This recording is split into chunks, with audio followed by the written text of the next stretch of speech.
Welcome to Jacaranda FM. Thank you very much. How you doing? I'm good, thank you. How are you? How is lockdown? How is mental health? How is everything?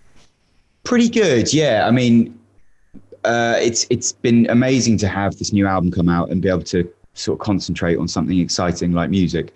I think that's sort of what's got me through, really. So I feel very lucky to sort of have that outlet. Yeah.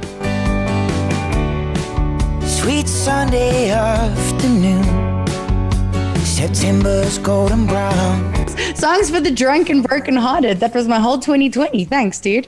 Yeah. I think a lot of people can relate to at least one half of that equation at the moment. Yeah, it's I wrote a lot of the songs sort of just coming out of a breakup, and yeah, it's definitely a theme through the record. I don't want to scare people. It's definitely not sort of 10 depressing, lovesick ballads. But yeah, it seemed like a really sort of apt title for the collection of songs, yeah. I thoroughly enjoyed listening to this album. It reminded me a lot of Strebeck, who I really, really enjoyed back in the day. Your storytelling is beautiful and poetic, and I think we've lost a lot of that. Yeah, I mean, I grew up listening to Bob Dylan and Cat Stevens and Joni Mitchell. The best storytellers, I think, within folk music, and it's definitely affected the way that I approach songwriting. I love storytelling in music, and you're right. There's not so much of it nowadays, and I think it's really important. And if you get it right, it can be really powerful. Especially writing about different characters. There's a few different characters on this album. There's Suzanne and the guy that I'm talking about in Remember to Forget. And I think, to be honest, I find myself so insufferably boring that it's so nice to sort of get out of my own life and write from the perspective of somebody else. And what I love as well about telling those stories is that they're not the most extraordinary people in the world, that they're everyday. Everybody has met those people. And I think there's a real power and a beauty in it if you get it right. How many times can I tell you you're lovely? I just need to tell you, my favorite song is What Are You Waiting For? Because I feel like a lot of us, especially during the pandemic, put everything on the back burner and we were just focusing on living in the day to day. And I think we've now emerged into 2021 thinking that everything's going to be great and different, and it's not. It's exactly the same, and the only one who's going to rescue us is us. So what are we waiting for? And the lyrics in that really resonated with me. I got to this point in my life where I should have been really content. I had everything that should have been making me happy, but it wasn't.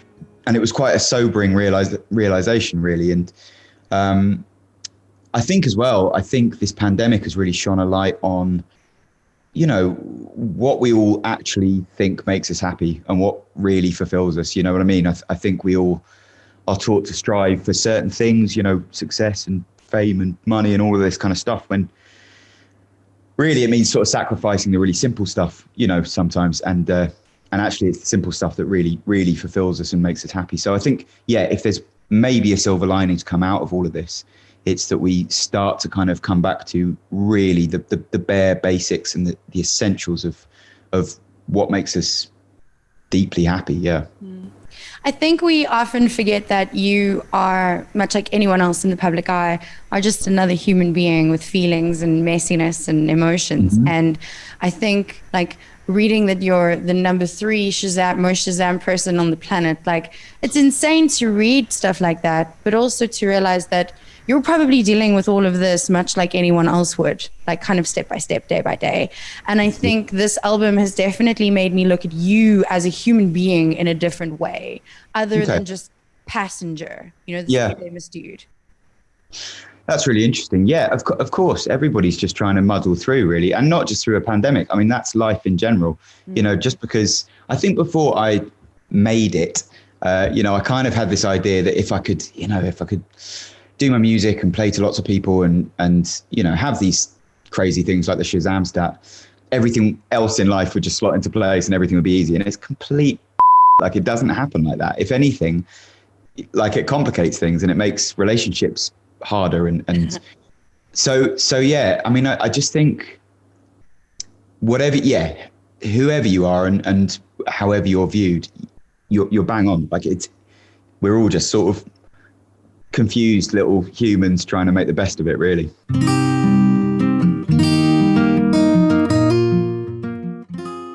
Let's talk about Sword from the Stone. It's been called the song for the pandemic, and I 100%. I call it that. It is, though. I mean, I think it's very subjective, right? The whole album is subjective. People are going to find things and take things from it that resonate with them. Yep. Worth betting on. Yeah, so originally we finished the album in early 2020 and it was due to come out in May. And I held it back just because it just didn't feel right to release it at that time. And I ended up writing so much in lockdown. And this was one of them, and probably the highlight, probably the standout. You know, like I write a lot of songs. I like most of them. But every now and again, there's one that just kind of comes and smacks you in the face. And it's like, wow, there's something really special about this.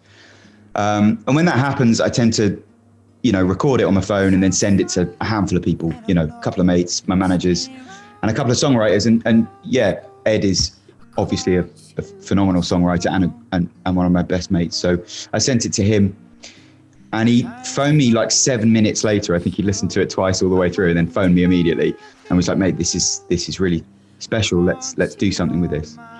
And we've always talked about working together in some shape or form, you know, whether that's a duet or some kind of collaboration.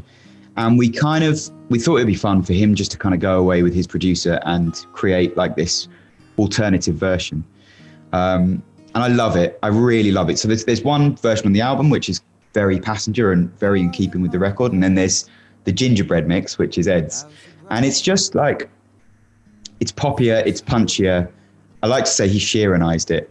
And I think that's exactly, you know, what we were after. And what I love is as well, he's really kept the integrity and the heart and soul of the track intact and just kind of added this really sort of exciting world around it. So I'm super proud of it. And I'm obviously very grateful to him for sharing his valuable time with me. Yeah.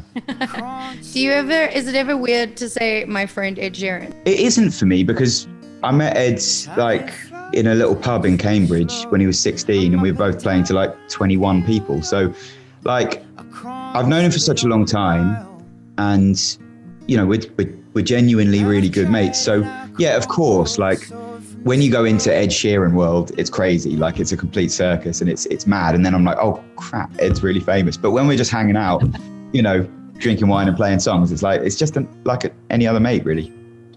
So obviously no touring, no performing 2021. You're doing PR for the album, but what else are you planning? Is there anything that we can look forward to this year?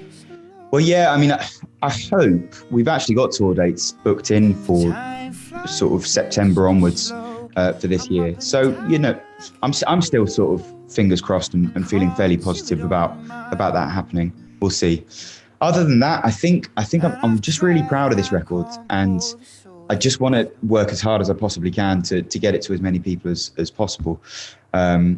So yeah, a lot of Zoom chats and a lot of kind of virtual performing, I think, for the next few months. For time flies and it's so slow. I'm up and down like a yo-yo. I can't do it on my own. And I've tried and I can't pull the sword from the stone. I'm so glad to have had this opportunity to talk to you. Thank you so much. And thank you for gifting us with this beautiful album. Like it really, really is one of my top. Thank you. That's incredibly lovely to hear. And thank you for your time. I really appreciate it. And thank you for all the support over the years from Jacaranda as well. I really appreciate it. Jacaranda.